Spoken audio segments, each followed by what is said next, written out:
You're listening to WZYE 95.9 FM. You are listening to WZYE 95.9 FM. The most influential name in Caribbean radio in the tri-state area.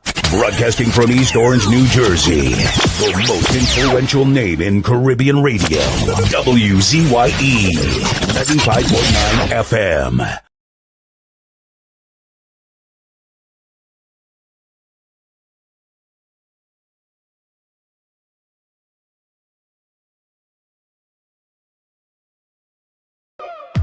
No more rain, no more rain, no more rain, no more rain. No left foot, right foot again. No more struggle, no more strain, no more pain. We want to see we way, we want a brighter day. No more Rowley again. Bye bye Rowley, bye bye, bye bye Rowley, bye bye. We're not watching for you. We tired of the bloodshed, tired of the taxes, tired of the potholes and all the excuses. Tired of no water, tired of stretching at the law, tired of the high grocery bills. No left foot, right foot again. No more struggle, no more strain, no more pain. We want to see we way, we want a brighter day. No more Rowley again. Bye bye Rowley, bye bye, bye bye Rowley, bye bye. We're not voting for you.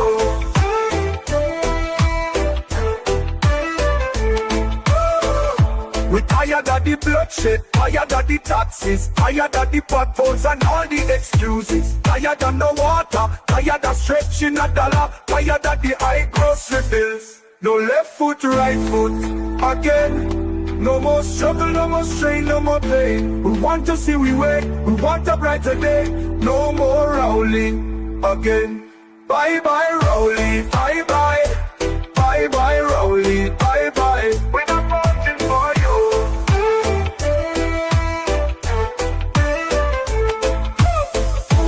No more rain, no more rain, no more rain, no more rain, no more rain, no more rain, no more rain, no more rain. No left foot, right foot again.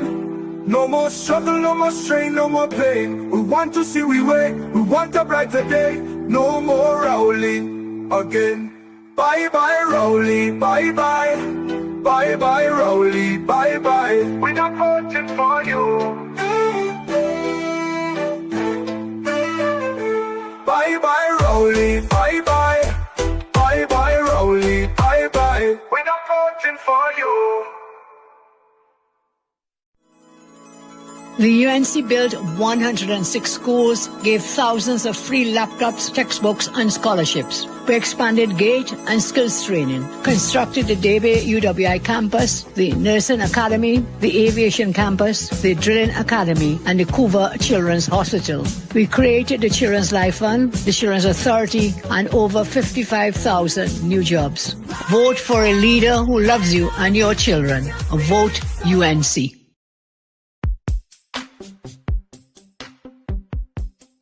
We stand united in the belief that if you empower a community, the community empowers the country. We are the party that gave every child a secondary school education since 2001. By building more schools in 11 years than others did in 40. We believe that no child, rich or poor, should be left behind. Which is why we give every 4-month student a laptop to expand their minds and their dreams. We are the party that put police cars back on the streets and gave the police a $1,000 bonus because we believe that we should support the persons who are protected. On election day, vote UNC. One love, one team, one hope, one dream. On election day, vote UNC. One love, one team, one hope, one dream. When UNC wins, everybody wins. When UNC wins, Trinbago wins. Everybody wins.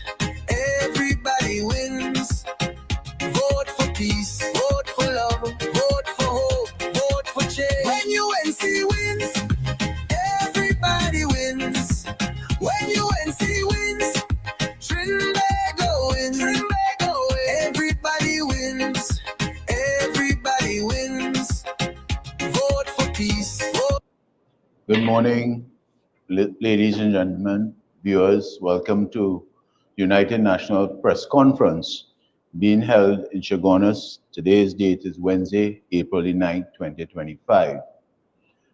I would like to welcome the viewers and listeners, as I said, and hopefully we'll have a share the live, as they say.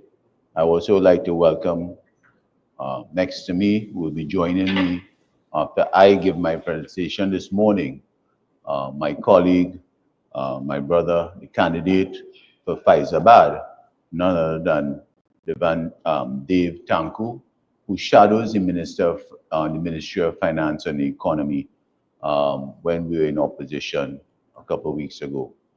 I am David Lee, the outgoing member for Pointe-a-Pierre and the candidate for County Central in the next upcoming general election on April 28th.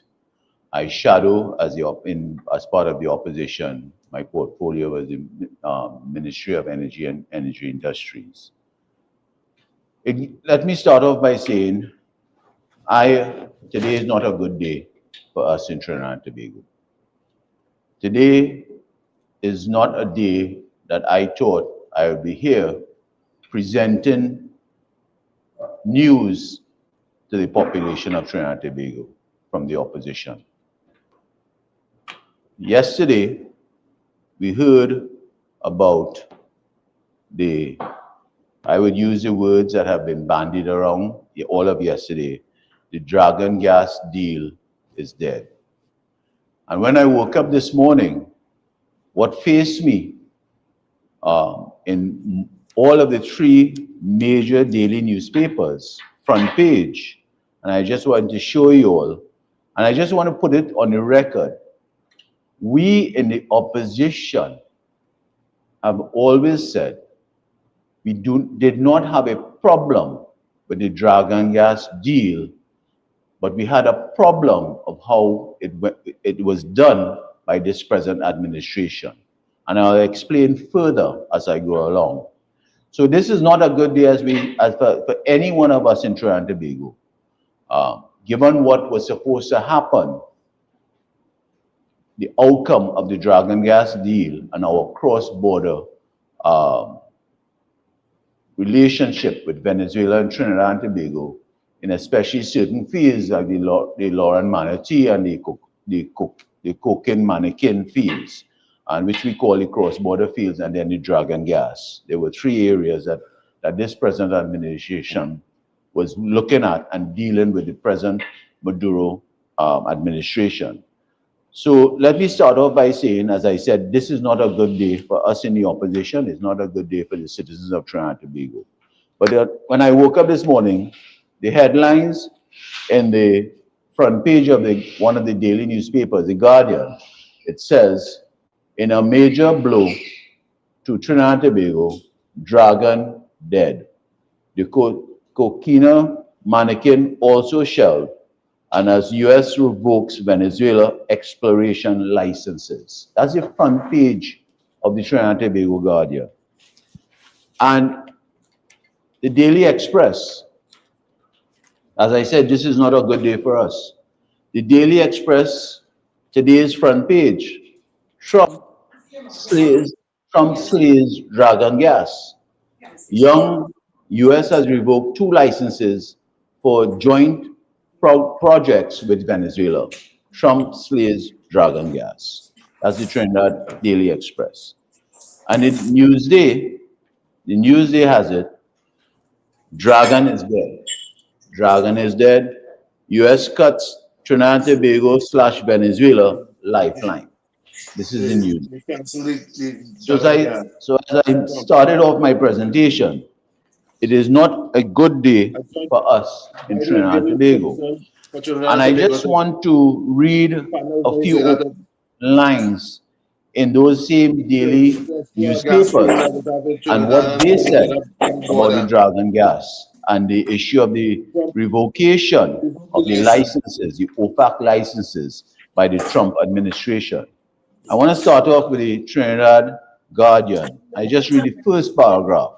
In a blow to this country's progress on major cross-border natural gas deals with Venezuela, Prime Minister Stuart Young yesterday announced that the United States revoked this country's Office of Foreign Assets Control, also known as OFAC, licenses, which facilitated the development of both the Dragon and Cocina Mannequin gas fields. Young announced Washington's decision during a media conference at Whitehall yesterday in Port-au-Speed. So that was the Trinidad Guardian. First paragraph. Trinidad Express by Rhea Tate. Dragon gas setback. U.S. revokes 2 OFAC licenses for joint projects with Venezuela. The Dragon breathes fire no more. Trinidad and Tobago has had its Special Office of Foreign Assets Control OFAC licenses revoked by the Donald Trump administration. The OFAC licenses, which provided an exemption from U.S. sanctions against Venezuela, would have facilitated the importation of gas from Venezuela to Trinidad and Tobago for processing from the Dragon and Cocina gas fields. That's the Trinidad Express. The daily newspapers. The daily newspapers has it as, I think I lost that one. It talked about, one second, the Dragon is dead. It talks about that. The Dragon is dead. First paragraph, in a blow to the government and country, the United States government has revoked the licenses it had earlier granted, allowing this country to monetize gas from both the Dragon and the Mannequin cross-border gas fields with Venezuela. Now, all 3, ladies and gentlemen, all 3 daily newspapers started off front page that the Dragon gas is dead. And basically, let me put things in context. What hasn't happened is that the Trump administration have revoked the 2 OFAC licenses that this present PNM administration had with the Maduro government. That they boasted that they had these licenses with Maduro government. One of the concerns that the opposition team and the opposition leader had always said since back in 2016, when the first talk about the Dragon gas deal was coming into play with the Maduro administration, we have always said there is nothing wrong with dealing in the cross-border transactions in respect to gas and oil, but it could not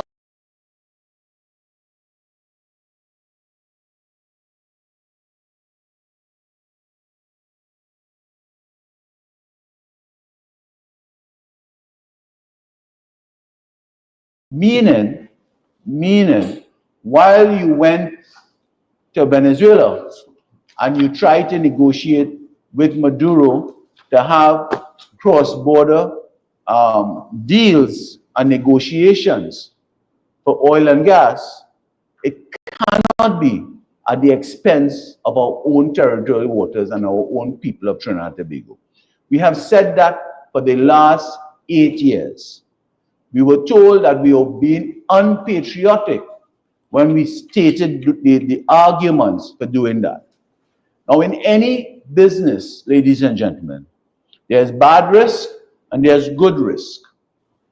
In any business transaction, there's bad risk and there's good risk.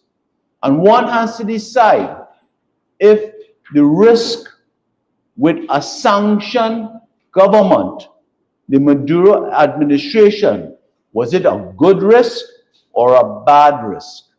And we have always felt, given the geopolitical climate that the Maduro administration had with the United States government, whether it was the Democrats, whether it is now the Republicans, and whatever other international countries that the Maduro administration had issues with, we always felt, the opposition always felt, it could have never been considered a good risk.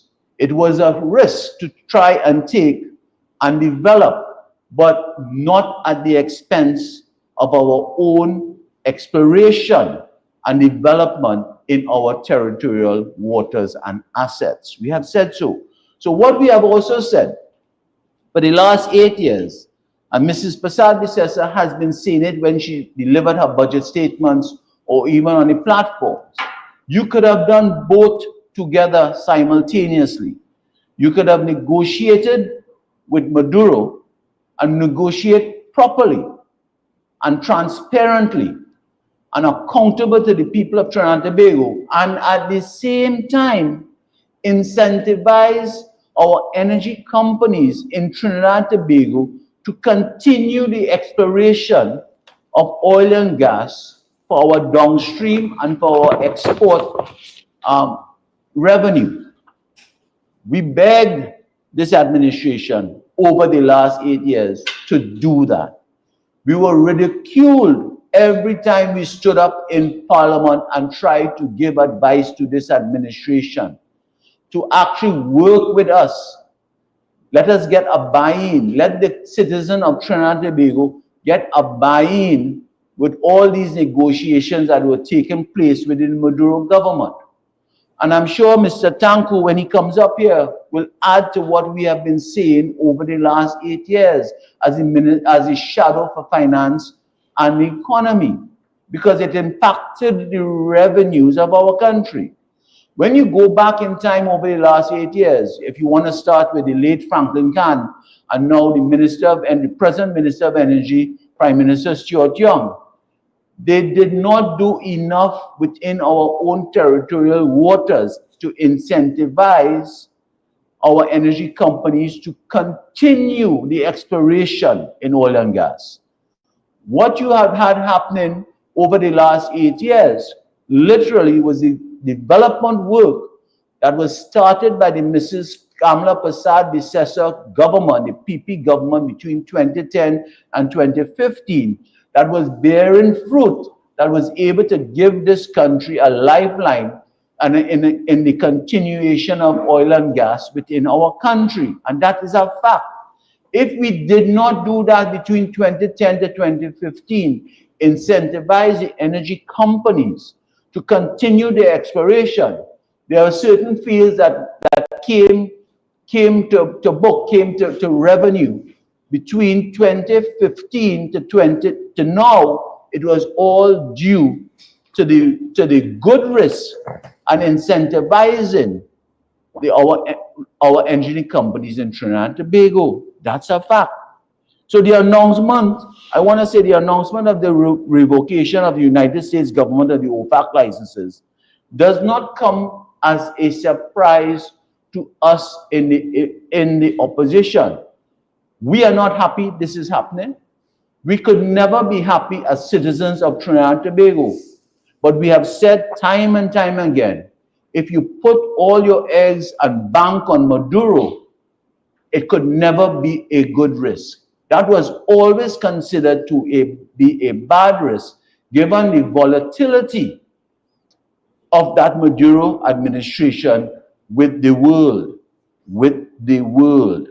So, while certain people today are saying, well, they are not surprised, I see the energy chamber is coming out and saying that they are not surprised by what has happened with the dragon gas being a setback or is no longer the pullback of the OFAC licenses. While they are saying it is not a surprise, at the same time they are saying it's not a surprise, they were one of the biggest people that was pushing this government to continue that cross-border at the risk of not pushing our government into continuing the exploration of oil and gas within our waters. Let me explain what I just said here. The role of the energy chamber in Trinidad and Tobago, their first priority should be for Trinidad and Tobago, not Venezuela. Their first priority should have been continuing and pushing this present PNM administration over the last 9+ years and using their members to push and ensure that this present government, whether it is the Prime Minister Rowley at the time, whether it was the late Franklin Khan as the Minister of Energy, or whether it is this present Prime Minister Stuart Young when he was also the Minister of Energy, it was their duty to ensure and push that the administration work with our energy companies, incentivize our energy company in Trinidad and Tobago to continue that exploration. It was critical because what you are seeing now, and I heard in the press conference, Dave, that Stuart Young is now saying he has a plan D, not a plan B. He jumped to plan C, D, E, F. And all those plans that he's talking about is really trying to ramp up exploration within our own territorial waters after 9+ years. When the opposition was begging this government, we were literally begging this government, while you were playing with Maduro, please incentivize our energy companies continue exploration for oil and gas in an aggressive way. Now they will come and tell you, well, we had deep water bid rounds, we had shallow bid rounds, and they all failed under this administration. The reason why it failed, because of that same thing, the incentivization. So I want to ask this present administration, Stuart Young, even Imbert as Minister of Finance, what is the problem that they have with our energy companies in Trinidad and Tobago that they did not want to incentivize them fully to be able to aggressively continue exploring for oil and gas within our own territorial waters? And you see all today, I've read articles from Maguire, Gregory Maguire, who is an oil expert, and other individuals are saying that we have, within our own territorial waters, we have sufficient oil and gas. And why that was not aggressively pursued over the last 9 years. Aggressively pursued. What they did, it was just a token, the bid rounds that they handed out, whether it was deep or shallow, but they all failed because it was not attractive to the oil companies within our Trinidad and Tobago. So, as I said, it is a sad day. As I said, it is really a sad day, and I feel, and I have certain questions I would like to ask Stuart Young as Prime Minister in respect of this Dragon gas setback. And I want to pose certain questions to Prime Minister Young. And it is required that we ask these pertinent questions. While we are sympathetic and we are sad by what has happened with this setback of the Dragon gas, I have certain questions I would like to ask. I would like to ask, what was the cost of this transaction? I want Prime Minister Young to state how much money was paid to the government of Venezuela. Who made the payments? What was it paid for? What was the budget? And there's a sign-in bonus that says is a confidential sign-in bonus that was paid.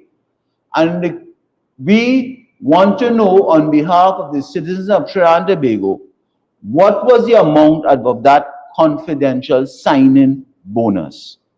We also want to know, given the pull back or the revocation of the OFAC licenses by the Trump administration, are there any costs that we have to pay the Maduro government because of that revocation licenses, and what are the penalties involved?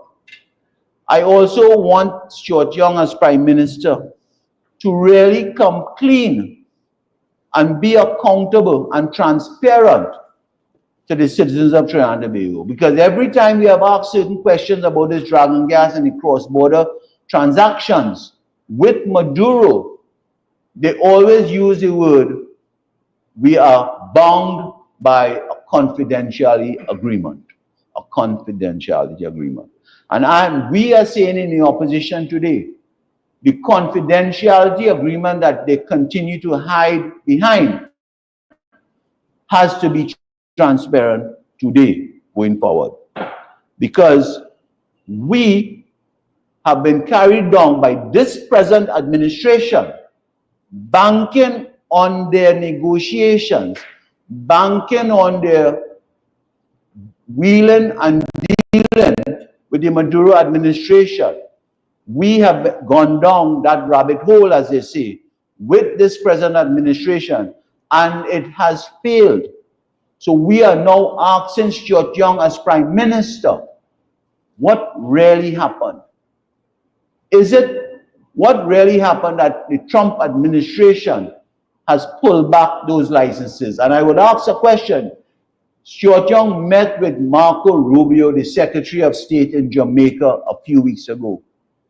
He gave us some sort of assurance that coming out of his discussions with Rubio, which he said that we don't know what was discussed, but he gave the country some sort of hope that the discussions that he had with Rubio, that Rubio was literally going to help this country and help Stuart Young in strengthening the issues in oil and gas for our country. That did not happen, ladies and gentlemen. As I said, that did not happen. So we are here today, and we have certain questions to ask about this dragon gas deal, this cross-border transaction. And we also want to ask,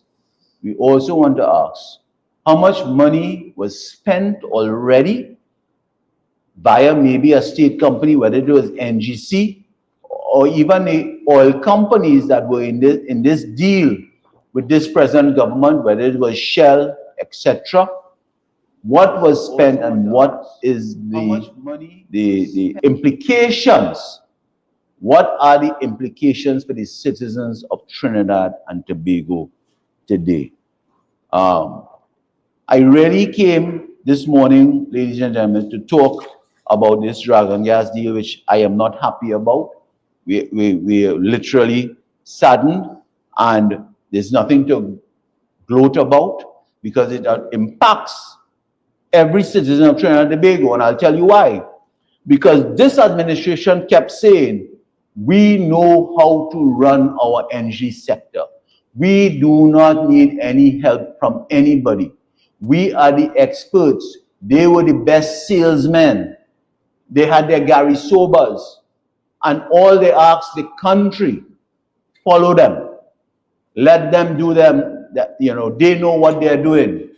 Well, we as citizens, because they are in charge, we had no other choice but to follow them.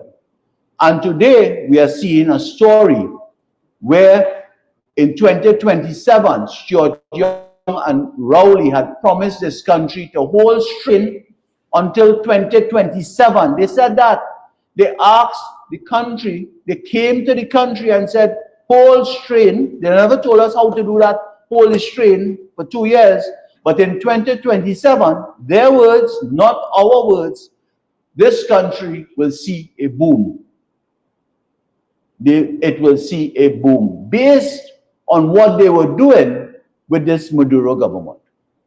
Well, today, ladies and gentlemen, as I said yesterday, Stuart Young as Prime Minister held a press conference. He said, basically he's saying the dragon gas deal is dead. No matter how he tries to spin it, that he has some lawyers reviewing the licenses, agreements, etc., and etc., it is just all pie in the sky.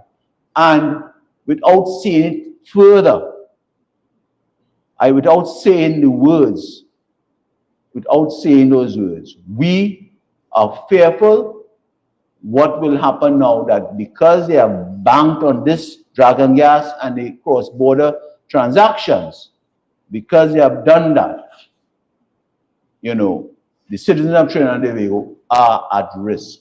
But I will want to tell you in closing, before I bring on my colleague, my brother, Mr. Tanku, to add to his presentation, I want to tell you that do not be afraid.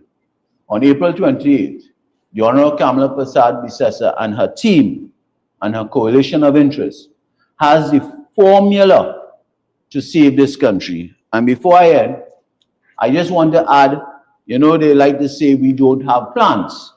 I want to say the United National Congress have a manifesto, and we have been putting out our plans every time we speak. We have been putting it out. We have a crime plan. I think Mr. Tanku will come and talk about a little bit about the economy. But I just want to add a few things in our manifesto in respect to energy, because they'll say that the member came up here and had said nothing about our policy. I will just add two simple things in respect of our manifesto in respect to energy in the first 100 days.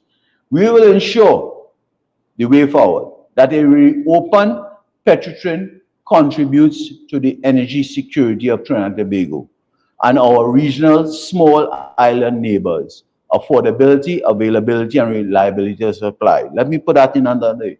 We are prepared to work with the citizens of Trinidad and Tobago to reopen our Petrotrin refinery.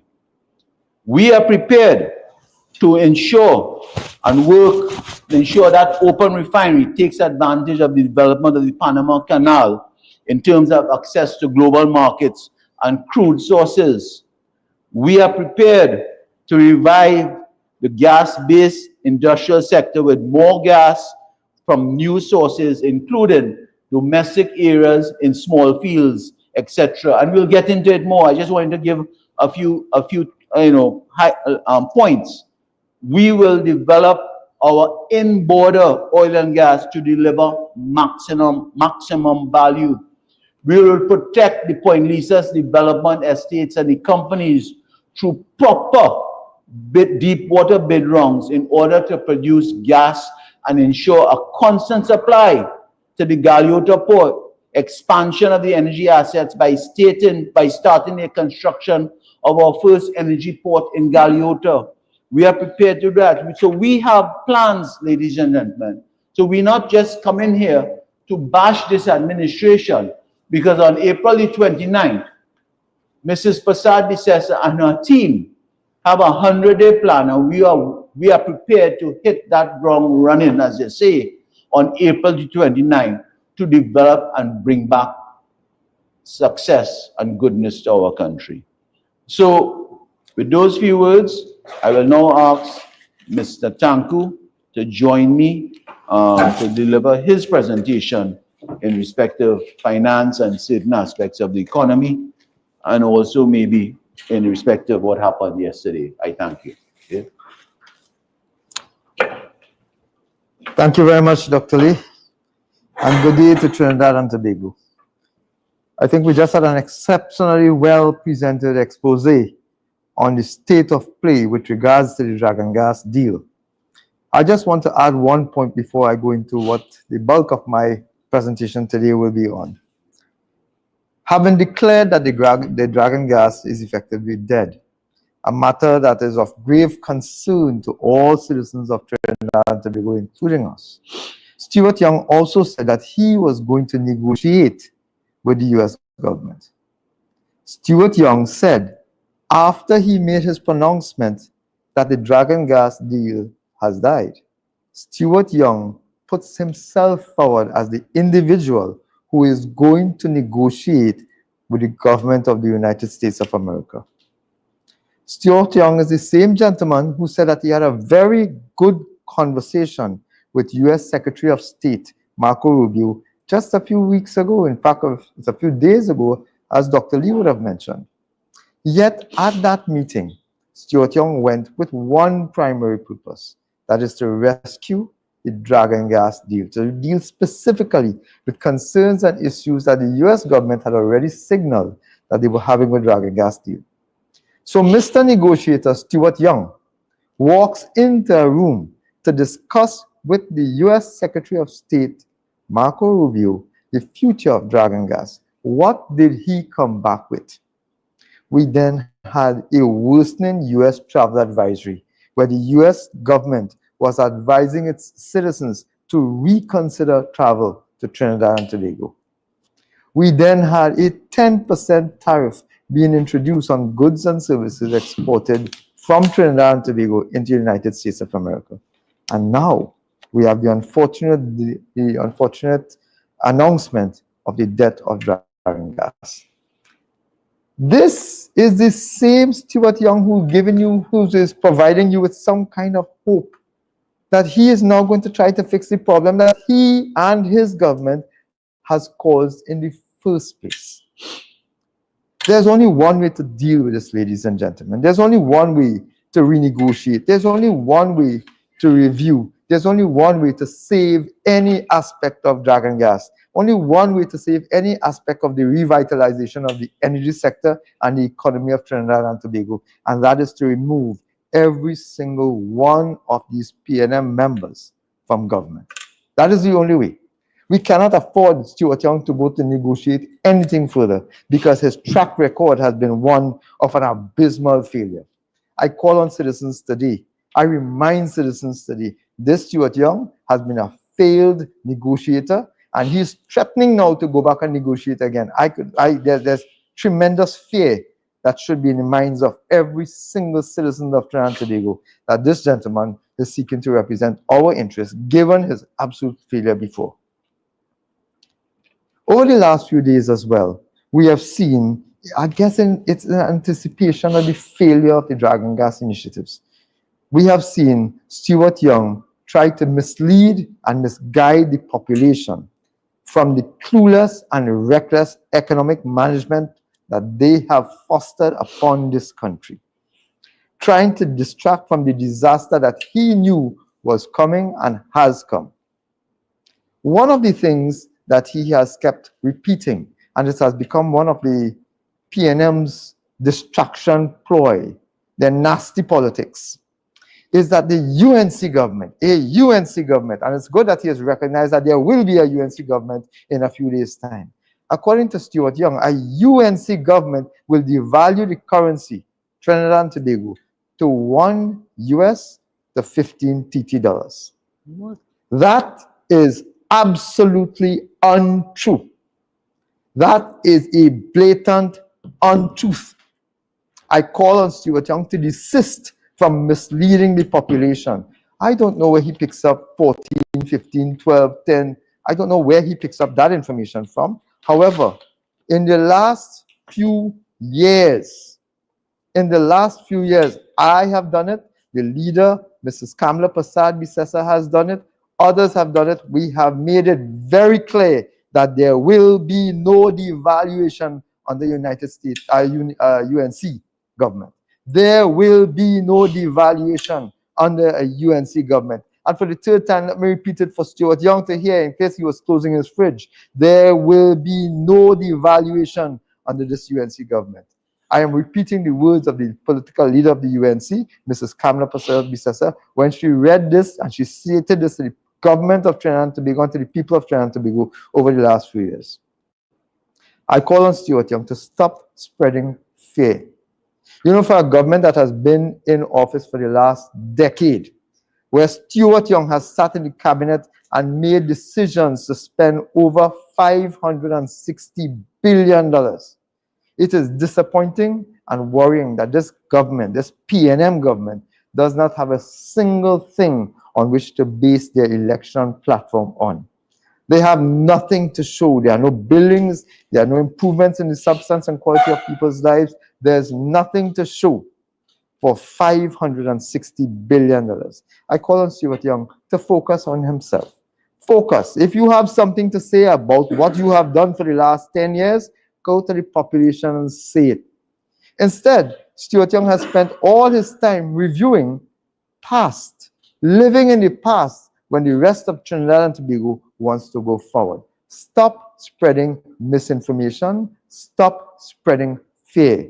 Trinidad and Tobago will not take that anymore, which is why, ladies and gentlemen, which is why on April 28th, we expect that citizens of Trinidad and Tobago who want a better future will vote for the UNC.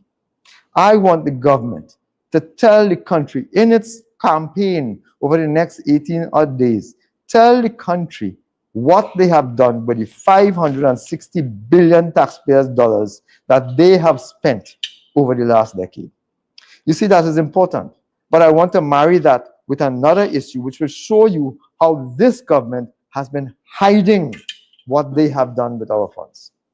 The Auditor General's report, ladies and gentlemen, the Auditor General audits the expenditure of the government of Trinidad and Tobago on an annual basis. Would you believe that for the last 2 years, we have been waiting patiently for the 2023 audited accounts to be sorted out? The government has sat on its hands, it has misdirected the population, and that is for a specific reason. The reason is because they still cannot explain where this $3 billion that is missing, where it has gone. Maybe that is why they rushed this election, because of the fear that the Auditor General's report for 2024, which is due at the end of April, would be presented to the population of Trinidad and Tobago, and the population will judge for itself. Because right now we have a situation where the country's accounts, the accounts which says where the government has spent $560 billion, the audited figures for 2023 by the Auditor General, who is required by law to double check and triple check the government's expenditure. They have blocked that from the population. And by virtue of calling the election early, I am of the view that they are hiding from the contents of the 2024 Auditor General's report. What they have done on the international scale, on the international stage, is sabotage the integrity of the accounts of this country. And right now, today, as we speak to you from this platform, our national accounts is in critical crisis. So 2 things, no devaluation, and secondly, at this point, I challenge the minister, whoever it is at this point, if he has the gumption to tell us what he has done to fix the crises of the audited accounts of Trinidad and Tobago, or step out. Just simply leave it alone and let the new government that is coming in treat with that matter. I think the government has been an absolute failure with our national accounts, and every single instance when they have been called to account, they've avoided it. The other issue that Stuart Young has been championing all over the place, with probably millions being spent in advertising and misdirection. He wants to know, we have multiple plans. The United National Congress has expressly stated our plans for transforming the economy. It is good that the government is listening. Of course, they are paying no attention to doing, but they are listening. They are listening to criticize, not listening to learn. So Stuart Young looks at our platform, listens to what we are saying, listens to the ideas and the programs and the policies that we are proposing to the country, and then criticizes it. We have been talking about tax cuts. We have been talking about the removal of property tax. We have been talking about increasing and starting negotiations with the relevant trade unions. We have been talking about developing the country, building the economy, the initiatives that is required to do exactly that. And all Stuart Young has been talking about is where we are going to find the money from. He is unable to find the money to do what his government has been doing for the last 10 years, which is why our debt has increased exponentially upwards, our national debt, and with our foreign debt increasing even more by a higher rate than our national debt. Young wants to know where we are going to get the money from. Well, firstly, and I hope you'll pay attention, firstly, we are going to cut the corruption out. The report of the Office of the Procurement Regulator has clearly stated, and that is not the UNC saying that, that is an official independent body, the Office of the Procurement Regulator, that was set up under the guidance and developed under the guidance of a UNC government. The Procurement Regulator's Office was set up to eliminate corruption in the state sector, in the award and management of state contracts. That office, the Office of the Procurement Regulator, has indicated that for 1 year, $5 billion was awarded in contracts illegally. $5 billion was awarded in contracts illegally by state boards to private citizens and contractors. These state boards are all managed by directors hand-selected by the Cabinet of Trinidad and Tobago, in which Mr. Stuart Young has sat for the last decade. $5 billion in violation of the procurement regulation of Trinidad and Tobago, which was established in law. So under Stuart Young and his government, $5 billion has been lost, of taxpayers' money has been lost, unaccounted for. Multiply that by the decade. That is $50 billion lost to corruption under this PNM government. Think about what that $50 billion could have done for all the transformations and initiatives we have been providing to this government and to this country. $50 billion. And this is not PNM money. Taxpayers should be extremely concerned about this $50 billion in corruption that has taken place under the government. This is taxpayers' money. This is your money, citizens of Trinidad and Tobago. And when you go to the hospital and you cannot get medication, when you cannot get access to tests, when they come to you and they tell you that they cannot raise old age pension, this is $50 billion of yours that has been given to somebody or somebodies. Some persons in this country have become multi-billionaires off the backs of the citizens of this country, while citizens suffer for basic things like water, medication, healthcare generally, equipment and resources in school, jobs. $50 billion, ladies and gentlemen. So that's the first source of funds. Cut the corruption out. And I assure you, ladies and gentlemen, as our ancestors used to say, jail make for ripened fig. There is corruption here, and the UNC and citizens of Trinidad and Tobago have a large access to a large group of capable, competent attorneys which would take this matter to courts. The second way of funding the initiatives that we have been proposing is common sense. We are proposing to diversify the revenue base. That is a critical issue. It takes a child who, it doesn't take a child who's going to school to tell you that we need to increase government revenue. It doesn't take wisdom and ingenuity to create to make it obvious that we need to raise revenue base. What it takes is a caring government to do it. One of the things we have said before is we are going to treat with existing industries, and some of the ideas we are going to deal with in terms of raising the revenue base from the existing industries is to improve the ease of doing business.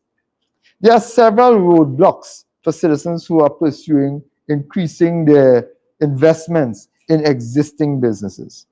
Several roadblocks. There are all sorts of legal and financial restrictions that prohibit existing businesses from growing and developing. So one of the first things we will do is target specific ways of improving the ease of doing business. Another way is to improve VAT administration. Businesses have been pleading with this government to ease up, to provide some regular mechanism for which they will ensure that VAT refunds are expeditiously dealt with. A VAT refund, as every citizen will know by now, a VAT refund is the lifeblood of a business. For many businesses, when they pay the VAT, they're supposed to get the VAT back. That VAT is a substantial part of their rolling capital, and when the government hijacks that VAT, what it does is starve the businesses, particularly small and medium-sized businesses, from access to their own funds to expand and develop. So we propose to improve VAT administration to prevent persons from being forced to wait years for their refunds and therefore compromise their business potential. We propose to improve access to foreign exchange.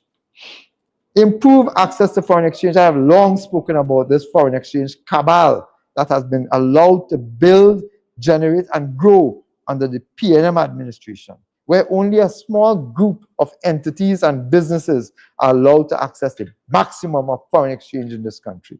The Minister of Finance, the PNM Minister of Finance, including the new Minister of Finance, has continuously promised that they will treat with that as a major factor. Siotong had a very large meeting, lot of media coverage, big table with many, many representatives from everywhere else, business sector, etc., etc., etc. And what came out of that? Not one single thing. It was a talk shop. Again, Siotong is trying to mislead the population of Trinidad and Tobago. So we propose to establish a transparent, open, clean, clear system of distributing the existing foreign exchange that amongst businesses, so that the existing businesses can develop and grow. Obviously, we propose also to treat with the major issue confronting many of these businesses. One is foreign exchange, definitely, and two is the issue of crime. And the government of the United National Congress has paid particular attention to the concerns that citizens have, and we have created several manifestos. These are just two of them, which deal specifically with how a UNC government will tackle crime and reduce the impact of crime on citizens of Trinidad and Tobago. These are just two. And there are several other instances, several other examples. I mean, it's a lot to go through right now, but there are several other examples of ways that we propose to diversify the revenue base of existing industries. But that is not all, because that exists, that's just for businesses that are currently here, that has the capacity and the ability to expand and therefore to generate both jobs, foreign investment, local investment, and our expanded revenue base to the government via existing taxation regimes. But we must also look at new businesses, new initiatives, and that's where this government has failed continuously. Over the last decade, we have seen no emergence of new businesses in Trinidad and Tobago, no new ways of generating foreign exchange. We've seen the government borrow extensively on the foreign market with no new ways of creating a revenue stream. I just want to share with you, ladies and gentlemen, a few of the plans that we have specified that could create jobs, generate foreign exchange, generate new sources of revenue in Trinidad and Tobago. We are proposing the creation of 12 growth poles. One, the East-West Corridor Biotechnology Manufacturing Corridor. This is for the East-West Corridor. Biotechnology Manufacturing Corridor. A biotechnology manufacturing zone along the East-West Corridor will create a cluster of industrial applications in agro, health and wellness, and industrial and environmental biotechnology. Such areas could include therapeutic and nutraceutical plants, exotic livestock development, integrated aquaculture systems, biopesticides, crop genetic improvement, aging medicine, generics and biosimilars, bioinformatics, and environmental conservation. So that's just one instance where we are going to create a growth pole along the East-West Corridor. We also have the Digital Innovation Park at Sevilla Hoover. We also have the creation of the Point Galliota Energy Logistics Hub. We have the Tamana Solar Tech Renewable Energy Park. We have the Piaco Airport Aircraft Maintenance and Repair Operations Hub. We have the Bridgeton Castle Agro-Processing Complex. We have the East Port of Spain Steel Pan Manufacturing Complex. We have the Southwest Peninsula Economic Zone. We have the West Port of Spain Trinidad Creative Arts Street Area. We have the St. Madeleine Sugar Manufacturing Facility. We have Tobago's first locally branded hotels. These are just some of the specific projects that we are proposing, which will now generate new revenue streams, new sources of income, new sources of foreign exchange, and new access of funding for the government. Ladies and gentlemen, perhaps the worst part of all that I just mentioned is that this has been in the public domain. These ideas have been in the public domain for the last 5 years. For the last 5 years, a government which did not have and does not have a single plan to transform this economy had the option. We have not been keeping our ideas from the government. We have been giving it to them. What they lack is the compassion and desire to build this country. This government is completely out of touch with the needs of the country, and therefore our country is suffering as a result of that. The PNM has no plans. We have spoken about sport, health, and education tourism. The infrastructure that the PNM met a decade ago, hospitals that were being built, the aquatic center, the cycling center, these sporting facilities, educational complexes in Debe, etc. Those facilities were there to develop the sport, health, medicine, and education tourism. These are low-hanging fruits because we have also trained staff. We have available staff for that purpose. Instead of pursuing a good project with infrastructure already in place and a human resource being built in place, this government, in fact, has shut that down. Ladies and gentlemen, the PNM does not want to do anything to improve the country because what they want to do is create a sense of dependency in the population of Trinidad and Tobago. And because of that, they can offer no hope for a future. All they can do, ladies and gentlemen, is try to create fear in the minds of the population by misinformation, and more misinformation. The PNM could come now and promise everything, and they will. They will promise everything in the world to solve this problem and that problem and the other problem. The question is, why have they not done it over the last 10 years? They have had a decade to address the problems of this country, and instead of fixing any of them, they have in fact made it worse. Trinidad and Tobago, the PNM does not want any improvement in our country because these projects that I just identified, these projects, both in terms of improving the existing industries and improve in terms of developing new industries, these projects that a UNC government will introduce and build and develop, these projects will create jobs, foreign exchange, new industries, thriving business opportunities from spin-off industries. It will transform our country in ways that the PNM over the last decade have failed to do. We have the plans, ladies and gentlemen. We have the people, ladies and gentlemen. We have the experience, ladies and gentlemen. We have the history, ladies and gentlemen. We have the will demonstrated clearly under the last administration of Kamala Prasad-Bissessar, 2010 to 2015, where this country saw an improvement, a drastic improvement in our revenue streams, in our gross domestic product, or value of our national output. We built and invested in the Heritage and Stabilization Fund. We created 50,000 new jobs, infrastructure, police stations, schools, all of these things. There was development and growth throughout Trinidad and Tobago without a single new tax. You see, ladies and gentlemen, I've said this before. The money is there. The money is there. What is lacking is a government that seeks your interests, that is pursuing your welfare, because the PNM is unpatriotic. They are focused only on self-development and today on self-preservation, as the country is clear that the PNM cannot take this country forward and are saying repeatedly that 5 more years is too much.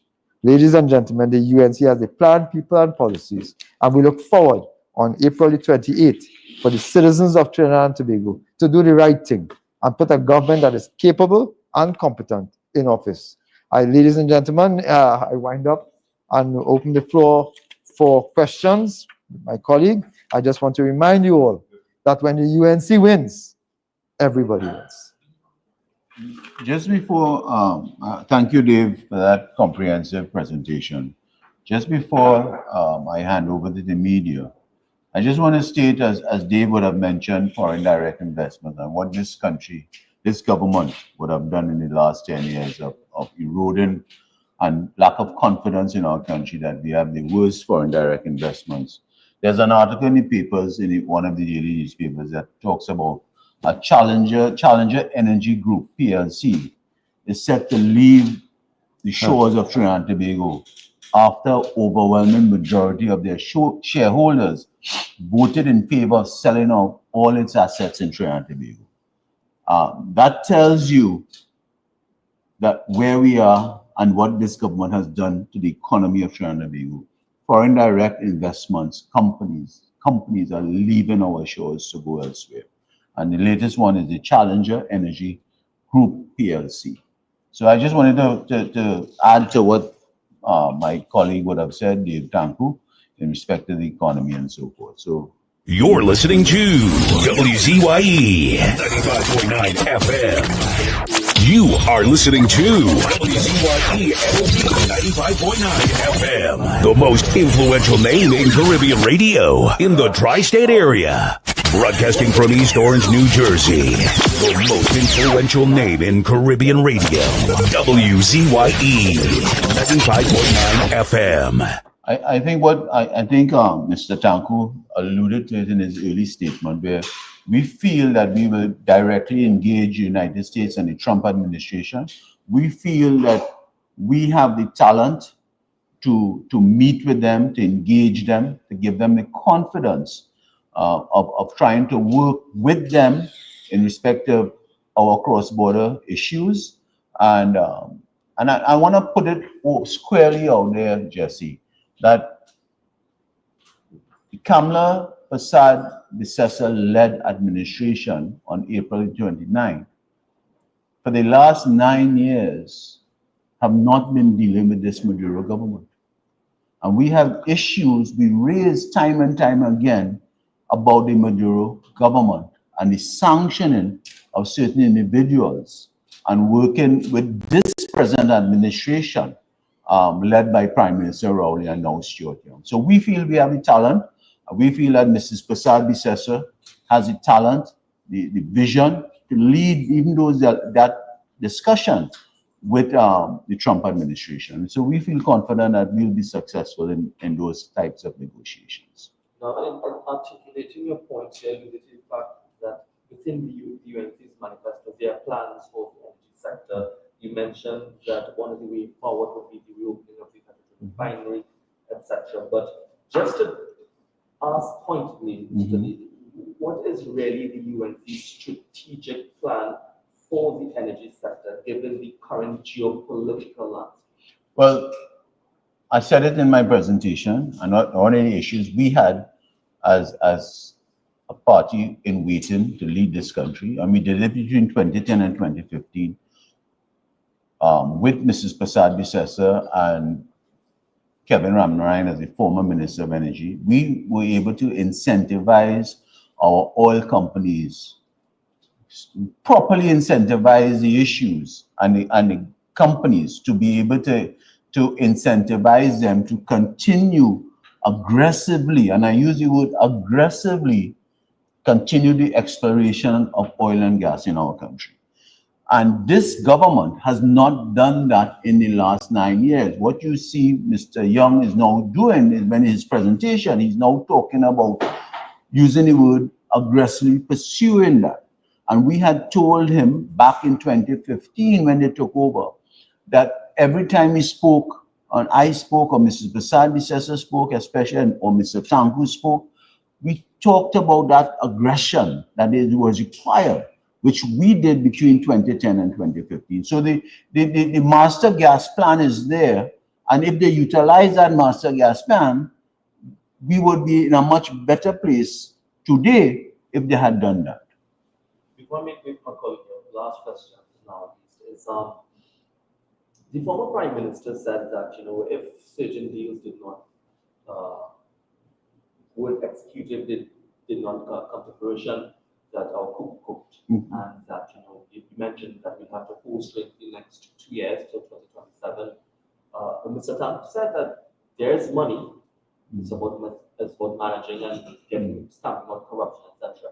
But if the UNC is to come into power, Mr. Lee, how will the UNC navigate this particular period where evidently the country's coffers is not where it once was? All right. As a simple answer to start off with, The Mrs. Prasad-Bissessar administration has the political will Correct. to make it happen. You see, we do not understand, we understand the political will, the meaning and the aggressiveness of political will.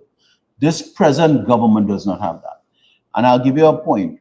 Over the last 10 years, and Mr. Tanku will bear me out, we have spent, our budgets have been over $60 billion on average over the last 10 years. And this present government, the Minister of Finance, has been fooling this country, saying and chastising Mrs. Prasad-Bissessar when she bought a budget of over $60 billion. But they have been doing it over the last 10 years, every year coming at mid-year review and increasing that budget to carry it up and fooling the people of Trinidad and Tobago. So the question the citizen must ask, after $600 billion has been spent by this PNM administration, what have they got for it? They have not gotten anything of tangible worth as compared to the 5 years of Mrs. Prasad-Bissessar. So we have the political will, we have the talent with Mrs. Prasad-Bissessar. Not only the 39 candidates you would see going up for election in the coalition of interest, you also have the Senate when you win that will bring more talent via the Senate to expand and grow Trinidad and Tobago, because they have a lot of talented people waiting to come on board with Mrs. Prasad-Bissessar. First question I wanted to know, if the government only has the dragon gas in the pipeline, how do you explain some of that Mr. Young spoke, Professor Young spoke about yesterday, kind of Suzanne and the manatee sheets? All of those were sorted by the previous administration, whether it was the Manning administration or the Kamala Prasad-Bissessar administration. What Mr. Young is saying is playing smart with foolishness. Really, at the 99th hour, Mr. Young is trying to give the country the impression that they have all these things in the pipeline, right?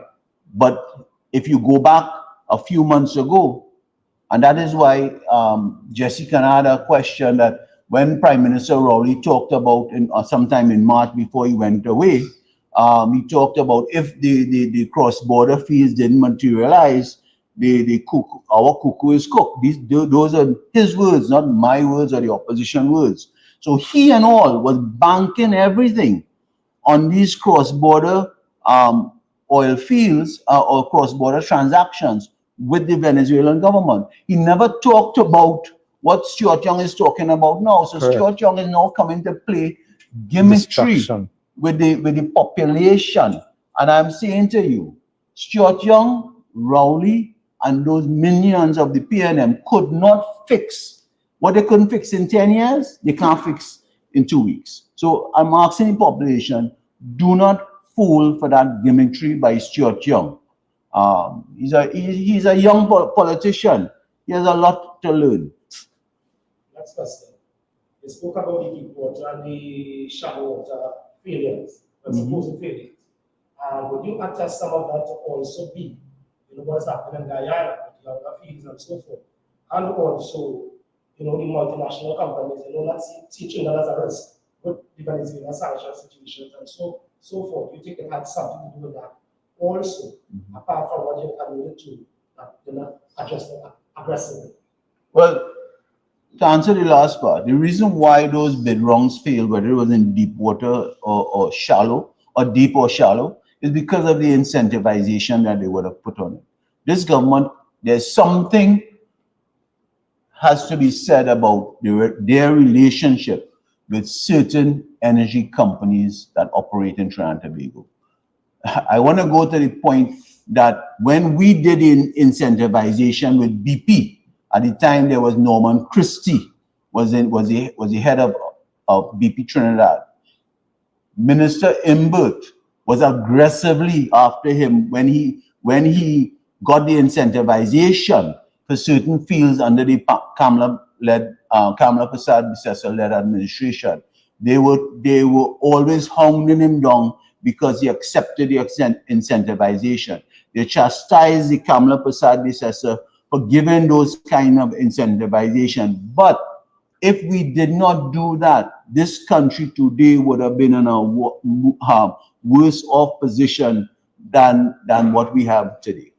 And because it is there, when you look at the Point Lisas Industrial Estate, those plants that are operating, some are operating under 50%, some are operating between 70% because they don't have sufficient gas to keep their plants running at optimum production. And that's a fact, it's there.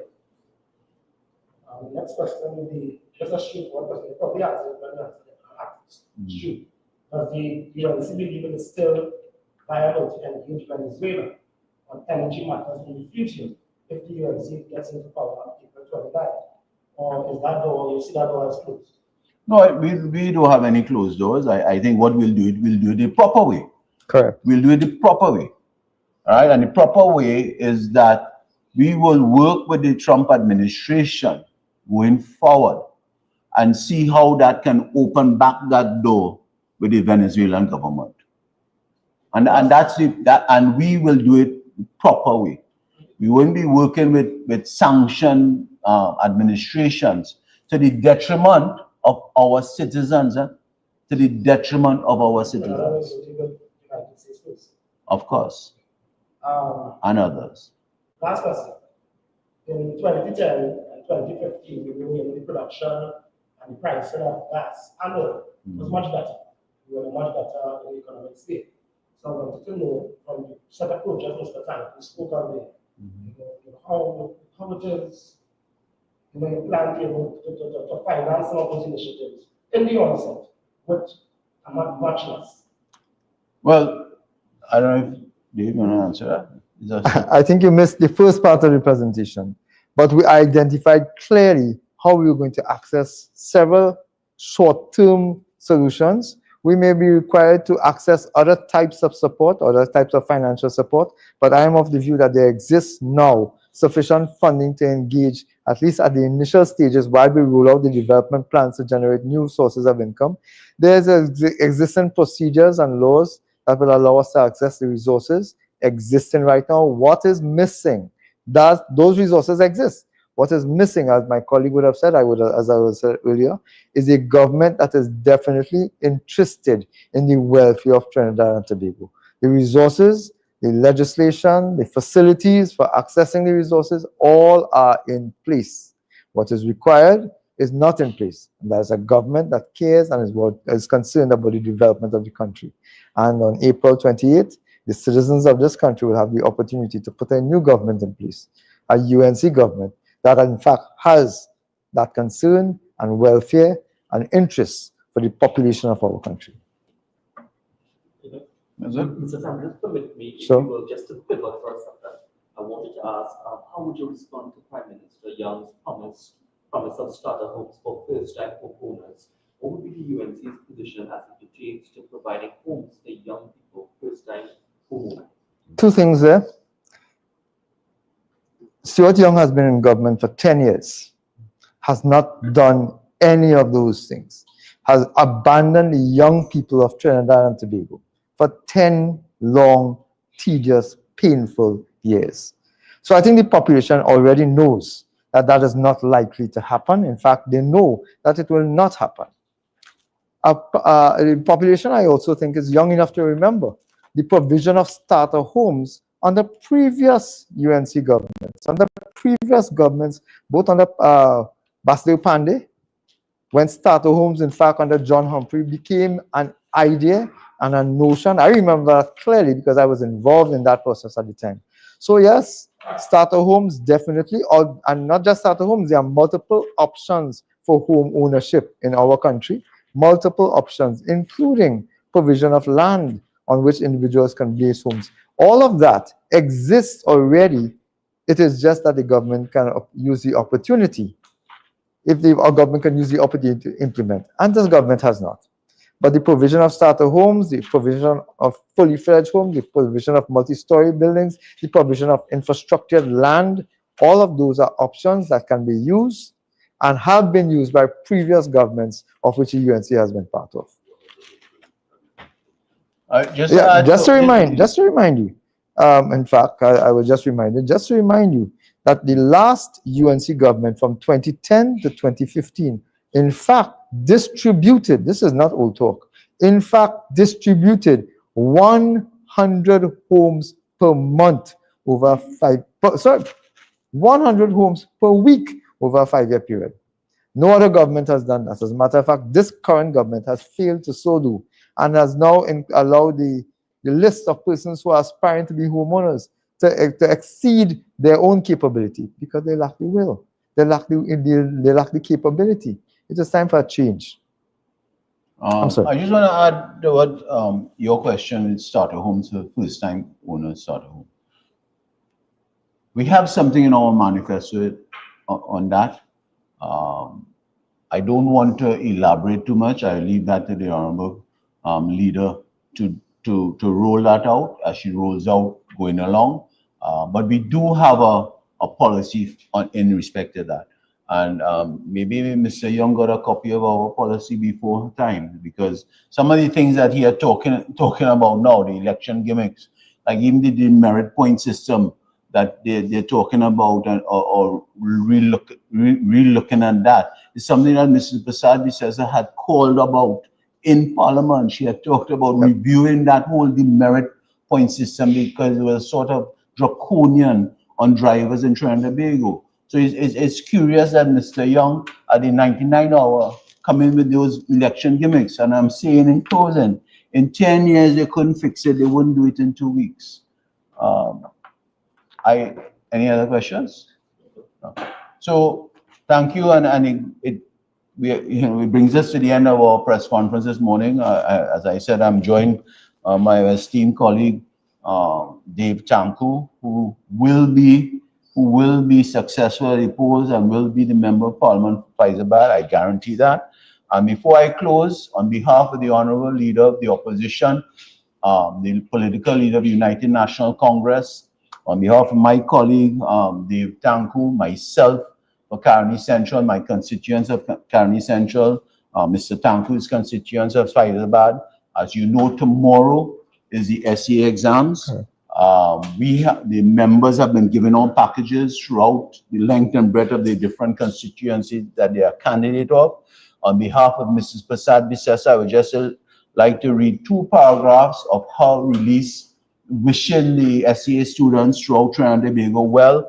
I'd like to read 2 of her paragraphs, and I quote, on behalf of Mrs. Prasad Bisesa, I urge, this is Mrs. Prasad Bisesa, I urge all parents to remember that whatever secondary school your child is placed in, they will continue to excel once you give them the continued support and love they need in their crucial teenage years. Take the time, this is to the parents, take the time to pray, as God is the one we must ultimately put our faith and trust in, and know that with His blessings, all good things are possible. Again, let me wish all students the best of luck for Thursday's exam and beyond. Be safe, and may God continue to bless and protect all our students tomorrow when they take that SEA exam, and wish them well on behalf of Dave and myself. I thank you for joining us this morning, and as we close, we wish you well and wish you blessed rest of the day. And when UNC wins, everybody wins. Go out and do your civic duty and vote for the UNC. When UNC wins, everybody wins. When UNC wins, vote for Young. You better brace for US sanctions. Say goodbye to US visas. Say goodbye to US dollars for business, medicine, traveling, online shopping. Put yourself and your loved ones first. It's time to rise up Trinidad and Tobago. Enough is enough. When UNC wins, everybody wins. Vote UNC. No more red, no more rain, no more red, no more rain, no left foot, right foot again. No more struggle, no more strain, no more pain. We want to see we way, we want a brighter day. No more Rowley again. Bye bye Rowley, bye bye. Bye bye Rowley, bye bye. We're not voting for you. We tired of the bloodshed, tired of the taxes, tired of the potholes and all the excuses. Tired of no water, tired of stretching at the law, tired of the high grocery bills. No left foot, right foot again. No more struggle, no more strain, no more pain. We want to see we way, we want a brighter day. No more Rowling again. Bye bye Rowley, bye bye. Bye bye Rowley, bye bye. We're not voting for you.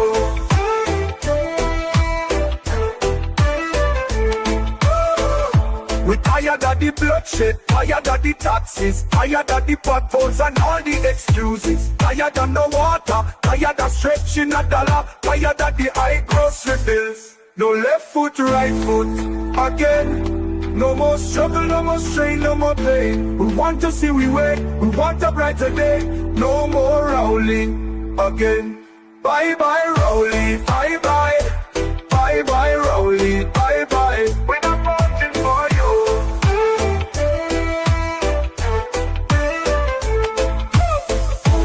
No more red, no more red, no more red, no more red, no more red, no more red, no more red, no more red. No left foot, right foot again. No more struggle, no more strain, no more pain. We want to see we way, we want a brighter day. No more Rowling again. Bye bye Rowley, bye bye. Bye bye Rowley, bye bye. We're not voting for you.